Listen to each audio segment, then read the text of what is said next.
Hello from Los Angeles. My name is John Kyo, and welcome to the Future of Food 2020 series. In this series, I will speak with 10 CEOs for 10 minutes to get an overview of their company, but also to learn about what they think are the key challenges in the food industry and also the key opportunities and how their companies are helping firms to deal with those opportunities and challenges. And today I'm delighted to have with me my good friend Cesare Varallo from Torino in Italy. Good morning, good afternoon, Cesare. Good afternoon, John. How are you? Great. Now, Cesare, the time goes very, very fast in this 10 minutes. So in 30 seconds or less, can you give us the elevator pitch on your firm? Yeah, basically we are a law firm, but let's say that we work at the crossroad between the law, the food safety, and risk communication. Okay, so we offer advice about food labeling, product compliance, export requirements on around 90 countries today, food fraud prevention, crisis management, those kind of issues. So we have a bit of mixed expertise in-house, some legal expertise and some technical expertise. So Cesare, you get involved in a lot of issues with clients, but what do you see as the core concerns or challenges that the food industry, let's say globally, is dealing with today? Leaving aside for a moment the COVID-19 that is, let's say, temporary, I see as challenges the increasing regulatory complexity that we have, and also the let's say an issue with trust in the food sector. That might be the two key points in my practice and in my view for the future. Yeah. So I'll come back to that one on trust later on, but Yeah. So challenges aside, when you reflect on the food industry globally, what do you see as the opportunities that companies could or should be working on? Well, on the side of opportunities, let's say that this globalization of the supply chain is opening also very distant markets also to startups, small companies through e-commerce, through digital means. So I see opportunities in this direction, and I see a lot of opportunities also coming from the digitalization of the processes, because food industry compared to other sectors in my expertise is a little behind, in digitalizing their own internal process. So we test with our own hands that digitalizing process, we might achieve compliance and develop products much more efficiently and faster with some clients. So let me pick up on that one around digitization first. Do you think that digitization of the food chain will that help to build greater trust, which you mentioned as one of the challenges? Yeah, this could be a point. You are an expert on blockchain, and not everything is related to integrity of the supply chain. So I'm sure you are on top of that. We don't have to add nothing to the discussion. But also when you look internally at the company, strong digitalization might help them to avoid mistakes in the product development process, for instance, with allergens, with labels.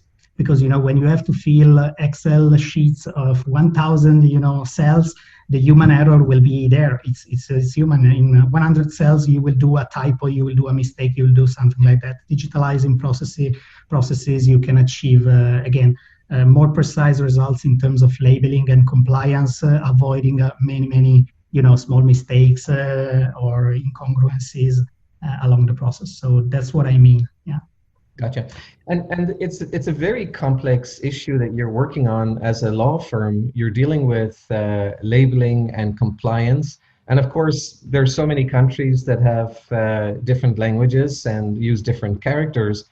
Does that pose a challenge for the food industry and for your firm in trying to help do that translation? Yeah, it's a challenge because in many countries you have no transparent legislation, you have no access to that sources. They are just in the local language, so you need really a deep expertise to decipher the legislation, to know how it's interpreted by the local authorities. So we developed this network of connections in the 90 countries to manage the more difficult markets with local expertise. And it's a challenge for the industry because, of course, to have to do 40 different labels to face the global markets, because you have different nutrition facts, different ingredients lists according to different names of ingredients or additives. It's challenging, and it's a cost in terms of printing labels and also manage all this complexity and these processes inside. So, yeah.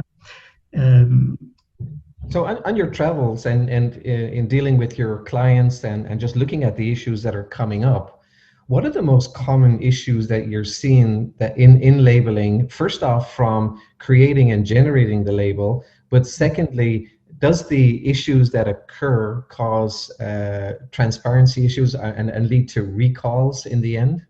Exactly. Here's the link precisely. Sometimes a mistake on the label it's nothing serious. Okay, you might have a small incongruency in the name of an ingredient for India or Japan or USA because you try to mix all together in the label. Okay, maybe you will get a fine, you will get a small administrative complaints, but nothing serious. But when it comes to allergens or more sensitive information, yes, a minimum error, also an error in the process, filling the sheets might become a recall, and this will have a huge impact on your company, on your brand, and on the trust of the consumers. But again, going to trust, I don't think today the food industry is working poorly in this sense. Okay, the food is very safe. We are all very cautious when it comes to labeling allergens, food safety procedures. But still, the consumers are not trusting a lot, the big companies and the food sector as it is. Okay, they don't perceive the sector as safe as it is, and that's pity because we are doing a great work, I think. So. Cesar, if I may ask you around allergens, this is an interesting one because Australia and New Zealand have harmonized through the FSANZ organization, Food Safety Australia New Zealand. But the allergens in Australia and New Zealand are different. There's a different list than allergens that you would have across the EU. Why is that? Why is there a difference in allergens across different regulatory frameworks? Possibly those decisions are coming from epidemiological studies on the population of the different countries. So in different countries, we have different prevalences in allergens. So there are some, the rationale behind the policy is this one. For the companies, it becomes very complex when they do not know what ingredients are allergens in certain countries to manage them properly in their facilities. So that's the first very big problem. For instance, without going to Australia, in US, the pine nut is an allergen. It's in the tree nuts category, while in Europe it is not. It's very commonly used in many Italian sauces and preparations. So sometimes you might fall in those small, traps when it comes to allergens. So we have different regulations. We have different, nobody has thresholds when it comes to the may contain statement, the statement that warn consumers about cross-contamination.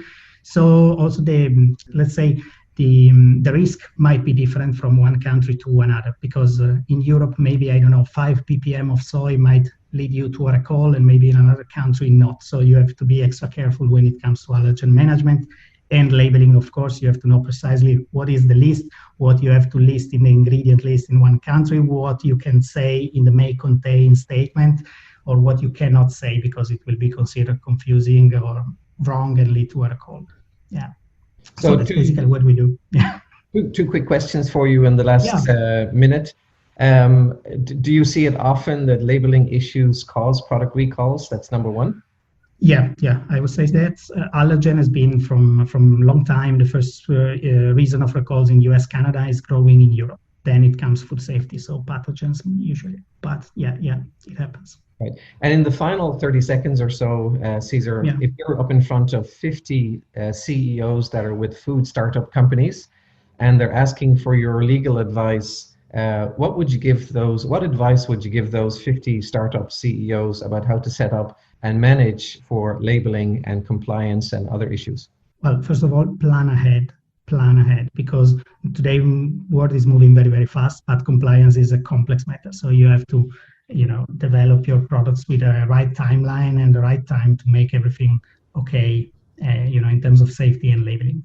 And the second thing I would say is hear your market, hear the people, understand deeply your market. Today we have a lot of innovative companies that are more, let's say, IT companies than food companies, like e-commerce player, food delivery, and they are not used like we do to manage those kind of regulatory complexity. So you have to learn how to understand all these rules, all these policies, and how to manage them effectively. Wonderful. Thank you so much for that. Ladies and gentlemen, there you go. There you have it, all the way from Torino in Italy. Cesare Varallo, the legal eagle, the guy who helps firms with labeling and compliance all over the world. And Cesar, thank you so much for sharing your wisdom with us today.